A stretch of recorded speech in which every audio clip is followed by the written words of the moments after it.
श्रीदुर्गायै नमः। अथ श्रीदुर्गा सप्तशती प्रथमोऽध्यायः। विनियोगः।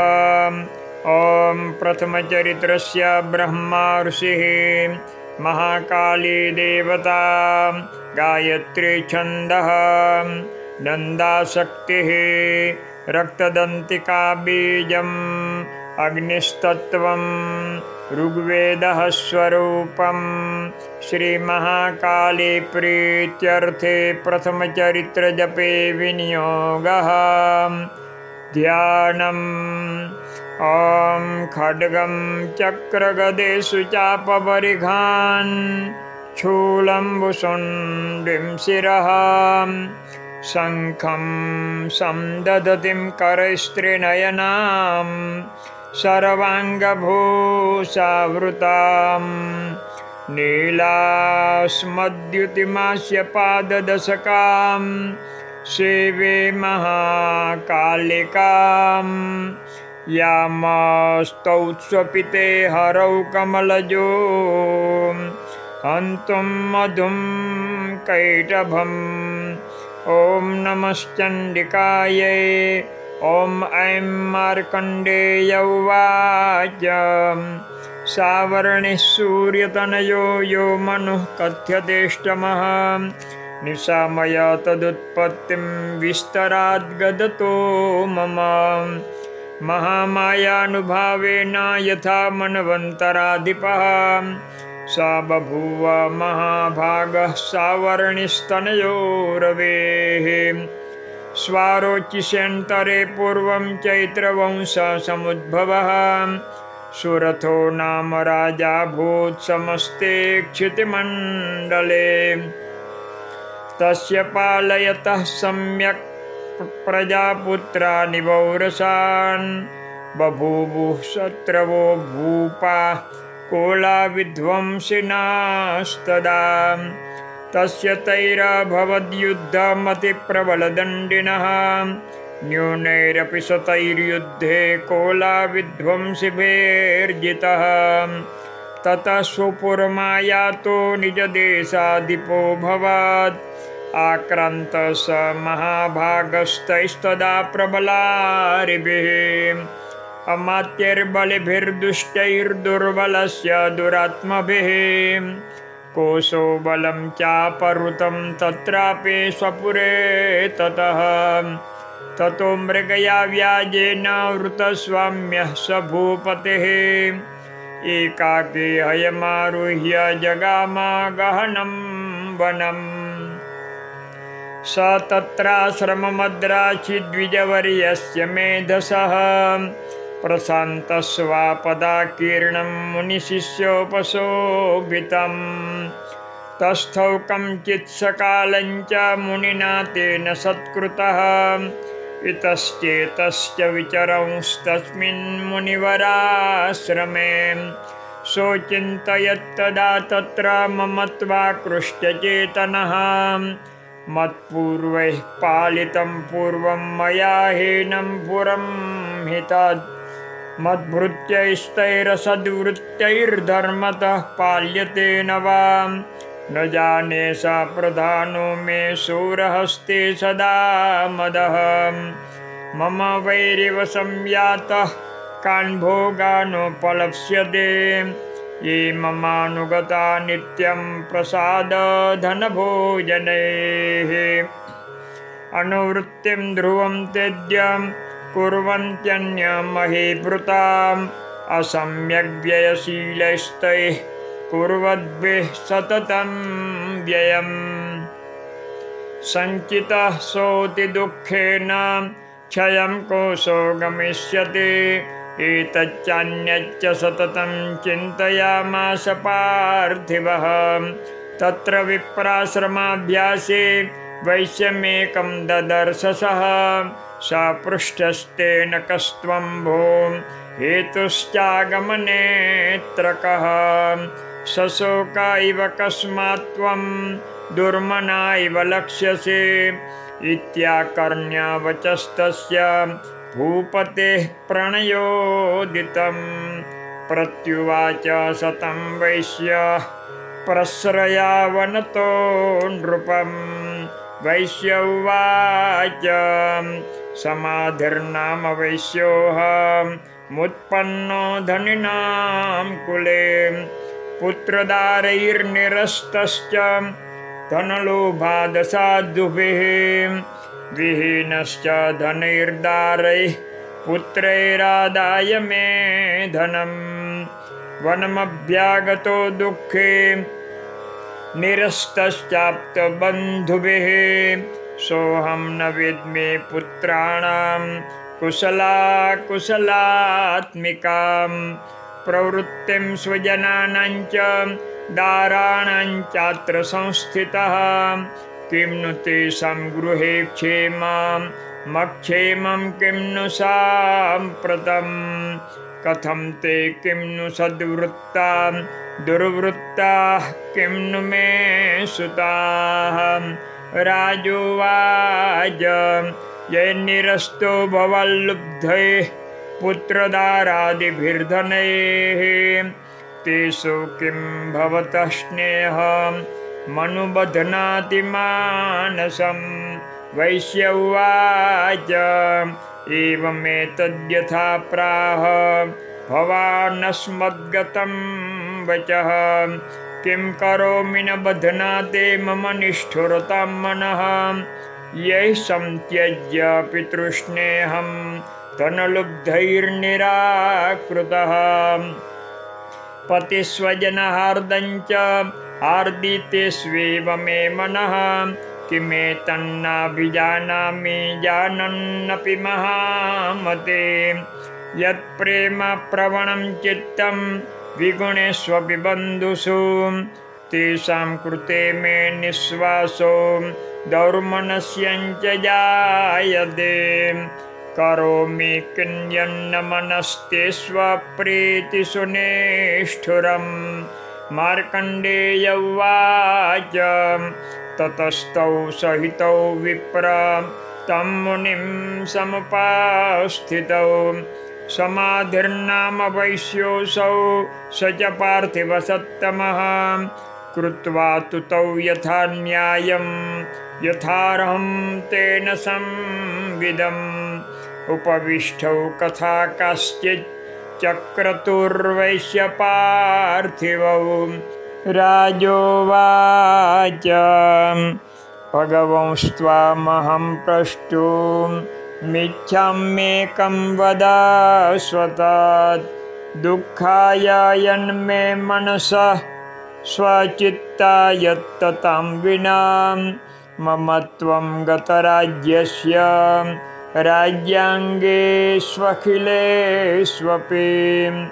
जानतोऽपि यथाग्नस्य किमेतन्मुनिसत्तमम्। अयं च निकृतः पुत्रैर्दारैर्भृत्यैस्तथोज्जितः। स्वजनेन च संत्यक्तस्तेषु हार्दे तथाप्यते। एवमेष तथाहं च द्वावप्यत्यन्तदुःखितौ। दृष्टदोषेऽपि विषये मम त्वाकृष्टमानसौ। तत्किमेतन्महाभाग यन्मोहो ज्ञानिनोरपि। ममास्य च भवत्येषां विवेकान्धस्य मूढताम्। ऋषिरुवाच ज्ञानमस्ति समस्तस्य जन्तोर्विषयगोचरे। विषयश्च महाभाग याति चैवं पृथक् पृथक्। दिवान्धः प्राणिनः केचिद् द्रात्रावन्धास्तथा परे। केचिद्दिवा तथा रात्रौ प्राणिनस्तुल्यदृष्टयः। ज्ञानिनो मनुजः सत्यं किं तु ते न हि केवलम्। यतो हि ज्ञानिनः सर्वे पशुपक्षी मृगादयः। ज्ञानं च तन्मनुष्याणां यत्तेषां मृगपक्षिणां। मनुष्याणां च यत्तेषां तुल्यमन्यत्तथोभयोः ज्ञानेऽपि सति पश्यैतान् पतङ्गाञ्छावचञ्चुषु कणमोक्षादृतान्मोहात् पीड्यमानानपि क्षुधा मानुषा मनुजव्याघ्र साभिलाषः सुतान् प्रदे लोभात् प्रत्युपकाराय नन्वेतान् किन्न पश्यसि तथापि ममतावर्ते मोहगर्ते निपातिताः महामाया प्रभावेण संसारस्थितिकारिणां तन्नात्र विस्मयः कार्यो योगनिद्रा जगत्पतेः महामाया हरेश्चैषां तया सम्मोह्यते जगत् ज्ञानिनामपि चेतांसि देवी भगवते हि सा बलादाकृष्य मोहाय महामाया प्रयच्छते तया विसृज्यते विश्वं जगदेतच्चराचरं सैषा प्रसन्ना वरदा नृणां भवति मुक्तये सा विद्या परमा मुक्तेर्हेतुभूता सनातने संसारबन्धहेतुश्च शैव सर्वेश्वरेश्वरे राजोवाच भगवन् काहि सा देवी महामायेति यां भवान् ब्रवीते कथमुत्पन्ना सा कर्मास्याश्च किं द्विज यत्प्रभावा च सा देवी यत्स्वरूपा यदोद्भवा तत्सर्वं श्रोतुमिच्छामि त्वत्तु ब्रह्मविदाम्बर ऋषिरुवाच नित्यैव सा जगन्मूर्तिस्तया सर्वमिदं ततं तथापि तत्समुत्पत्तिर्बहुधा श्रूयतां मम देवानां कार्यसिद्ध्यर्थमाविर्भवति सा यदा उत्पन्नेते तदा लोके सा नित्याप्यभिधीयते योगनिद्रां यदा विष्णुर्जगत्येकार्णवीकृते आस्तीर्यशेषमभजत् कल्पान्ते भगवान् प्रभुः तदा द्वावसुरौ घोरौ विख्यातौ मधुकैटभौ विष्णुकर्णमलुद्भूतौ हन्तुं ब्रह्माणमुद्यतौ सोनाभि कमले विष्णुः स्थितो ब्रह्मा प्रजापतिः दृष्ट्वा तावसुरौ चोग्रौ प्रसुप्तं च जनार्दनं तुष्टावयोगनिद्रां तामेकाग्रहृदयस्थितः विबोधनार्थाय हरिनेत्रकृतालयं विश्वेश्वरीं जगद्धात्रीं स्थितिसंहारकारिणीं निद्रां भगवतीं विष्णु रतुलां तेजसः प्रभुः ब्रह्मोवाच त्वं स्वाहा त्वं स्वधा त्वं हि वसत्कारः स्वरात्मिकां सुधा त्वमक्षरे नित्ये त्रिधा मात्रात्मिका स्थिताम् अर्धमात्रा स्थिता नित्यां यानुच्चार्या विशेषतः त्वमेव संध्या सावित्री त्वं देवी जननी परां त्वयैतद्धार्यते विश्वं त्वयैतत्सृज्यते जगत् त्वयैतत्पाल्यते देवी त्वमस्यन्ते च सर्वदा विसृष्टौ सृष्टिरूपा त्वं स्थितिरूपा च पालने तथा संवृत्तिरूपान्ते जगतोऽस्य जगन्मये महाविद्या महामाया महामेधा महास्मृतिः महामोहाय भवते महादेवी महासुरे प्रकृतिस्त्वञ्च सर्वस्य गुणत्रयविभाविने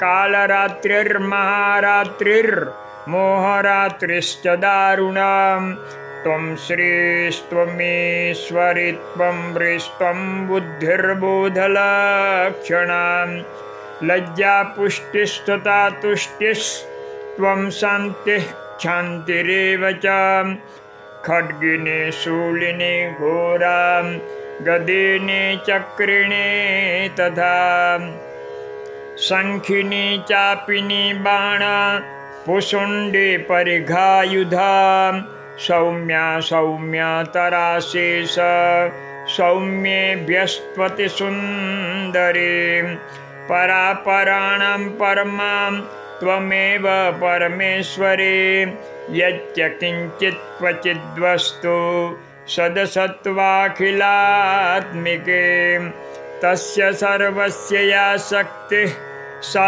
त्वं किं स्तूयसे तदा यया त्वया जगत्स्रष्टा जगत्पात्यत्यो जगत् सोऽपि निद्रावसंनीतः कस्त्वं स्तोतुमिहेश्वरः विष्णुः शरीरग्रहणं महमीशान एव च कारितास्ते यतो तस्त्वां कस्तोतुं शक्तिमान् भवेत् सा त्वमित्थं प्रभावैश्वै रुदारैर्देवि संस्तुता मोहयैतौ दुराधर्षां वसुरौ मधुकैटभौ प्रबोधं च जगत्स्वामी नीयतामच्युतो लघु बोधश्च क्रियतामस्य हन्तुमेतौ महासुरौ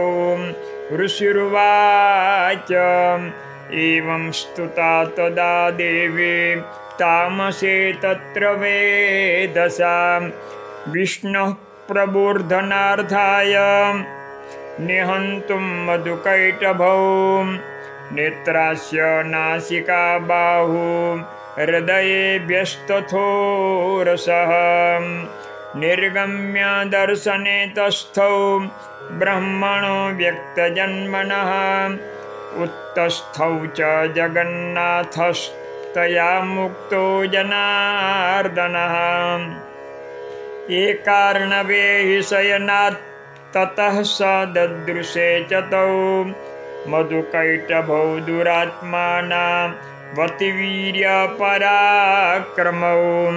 क्रोधरक्ते क्षणावत्तुं ब्रह्माणं जनितोद्यमौ समुत्थाय ततस्ताभ्यां युयुधे भगवान् हरिः पञ्चवर्षसहस्राणि बाहुप्रहरणो विभुः तावप्यतिबलोन्मत्तौ महामाया विमोहितौ उक्तवन्तौ वरोस्मत्तो व्रियतामिति केशवं श्रीभगवानुवाच भवेता मध्यमे तुष्टौ मम वध्यावुभावपि किमन्येन वरेणात्र एतावद्धे वृतं मम ऋषिरुवाच वञ्चिताभ्यामिति तदा सर्वमापोमयं जगत् विलोक्यताभ्यां गतितो भगवान् कमलेक्षणः आवां जहीन यत्रोर्वे सलिलेन परे प्लुता ऋषिरुवाच तथेत्युक्त्वा भगवतां शङ्खचक्रगदाभृतां कृत्वा चक्रेण वैच्छिन्नें जघने शिरसे तयोः एवमेषा समुत्पन्ना ब्रह्मणा संस्तुता स्वयं प्रभावमस्या देव्यास्तु भूयः शृणु वदामि ते भूयः शृणु वदामि ते ऐं ॐ श्रीमार्कण्डेयपुराणे सावर्णिके मन्वन्तरे देवी माहात्म्ये प्रथमोऽध्यायः। श्रीजगदम्बार्पणमस्तु।